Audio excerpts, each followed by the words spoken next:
You know, the Last Supper, right? I mean, the image is practically burned into our minds. But what if I told you there's a whole other layer to the story, one we usually miss?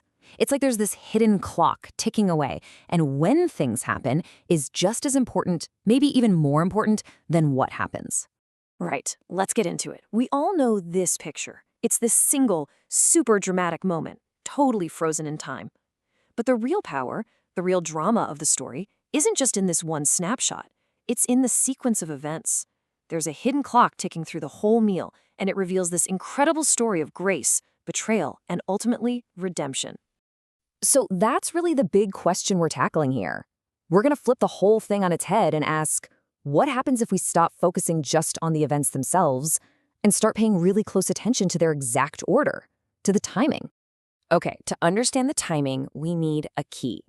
And that key, believe it or not, is the structure of a traditional Jewish Passover Seder. This is the blueprint. It's what gives every single moment of the Last Supper its much deeper meaning. A Passover meal, it's not just random eating and drinking. No way. It's built around these 4 cups of wine. And each cup has a job to do, a specific part of the Exodus story it tells. The first one is the cup of sanctification, for setting people apart. Then comes the cup of deliverance. The third, and this one's a biggie, is the cup of redemption. And the last one, that's the cup of praise. It's literally a story in 4 acts, told with wine. And it's not just the wine. You've also got other crucial symbols, like the unleavened bread. That's to remember how quickly they had to leave Egypt, and bitter herbs, to remind them of the bitterness of slavery. Every single thing on that table is there for a reason. It's part of telling the story. So the main thing to get here is that a Seder is not just dinner. It's this really structured narrative experience. You literally move through these moments of meaning in a very specific order. And once you get that, bam, the events of the Last Supper just snap into a whole new kind of focus. So now, let's take what happened on that night and lay it right over this Passover blueprint. This is where that hidden clock starts to tick loud and clear, and the timing reveals, well, just about everything. So early on in a traditional Passover meal, there's a moment for a ritual hand washing. It's a normal, expected part of the ceremony. It's about being clean, about getting ready for what's to come. But Jesus, he just flips the script entirely. Instead of a quick, simple hand washing, he, the host, the rabbi, gets down on his knees and takes on the role of the lowest servant. And he starts washing his disciples' dirty, dusty feet. I mean, can you imagine how shocking that would have been? It's a total reversal of everything they expected. And the timing here is absolutely critical. This happens early. It happens before anyone knows who the betrayer is. Jesus washes everyone's feet, and that includes Judas Iscariot. The point is, this incredible act of grace, this offer of service and cleansing, is given to Judas before his betrayal is ever brought into the light. Now, let's see how this whole thing builds to that moment of betrayal.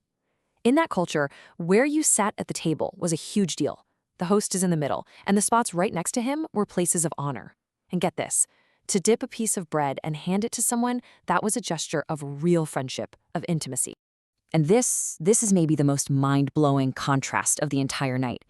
Jesus performs this act of honor. He dips the bread, and he gives it to Judas. It's how he identifies him. Just think about that for a second. At the very same moment that Judas is committed in his heart to betraying him, Jesus is publicly offering him a sign of honor and friendship. It's just, wow. After Jesus gives him that bread, Judas gets up and leaves, and the Gospel of John gives us this short, chilling line. It's not just a note about the time of day. It's a statement about a spiritual condition. The darkness that was in the room has now physically walked out of the room. This is the moment the whole meal pivots.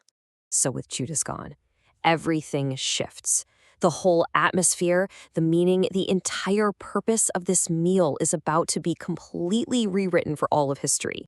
This is so important. The central act of what becomes Christian communion doesn't happen while Judas is sitting there.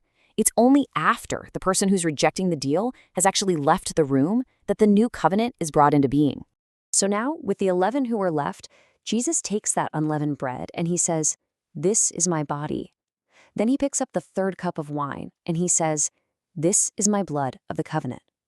He's taking the most powerful symbols of Passover and completely redefining them around himself. And this takes us right back to our Passover blueprint. The cup Jesus uses, it's the third cup, the cup of redemption.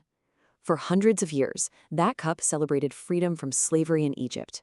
But right here, in this one moment, Jesus completely transforms its meaning. It's now the symbol of all of humanity's redemption from sin, paid for by his own sacrifice. But then, Jesus does something else nobody saw coming. He says he won't drink wine again until he drinks it new in the kingdom. He intentionally leaves the Passover Seder hanging. The fourth and final cup, the cup of praise, is just left sitting there on the table, undrunk. And that just forces you to ask, why? Why go through all of this, redefine the meaning of redemption itself, and then just stop before the final celebration? It's a huge clue that the real conclusion to this meal isn't going to happen in this room. So let's pull all these threads together. Let's look at why this hidden clock, this very specific sequence of events, is so incredibly powerful from a theological standpoint. So you see, the hidden clock reveals the true meaning. Look at the sequence. Grace is offered before the sin is even named. The betrayal itself happens right in the middle of an act of friendship. The new covenant can only begin after the darkness has left the room. And the unfinished meal, it points straight to the cross as the real ending. The timing isn't a detail, it's the whole story. And all of this leads to a pretty sobering, but really powerful takeaway. Judas was right there. I mean, he heard the teachings, he saw the miracles, he literally had his feet washed by Jesus. He couldn't get any closer to the truth, and yet, it didn't change him. This just leaves us with this really challenging thought, doesn't it? The timing of this story proves that it is absolutely possible to be physically present, to go through all the motions, and still get up and walk out into the night before redemption is truly offered and accepted. So the question for us, I guess, isn't just about being at the table. It's about what it really means to stay for the whole meal.